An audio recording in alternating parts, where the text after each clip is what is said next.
হরে কৃষ্ণ হরে কৃষ্ণ। তোমরা কি জানো এই জগতে এক মন্ত্রর মধ্য দিয়ে আমরা কৃষ্ণের চরণে কৃপা লাভের পথ তৈরি করতে পারি?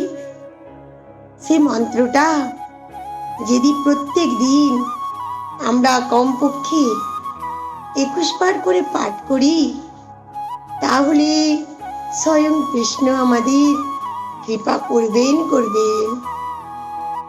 সে মন্ত্র আজ তোমাদের শোনাচ্ছি।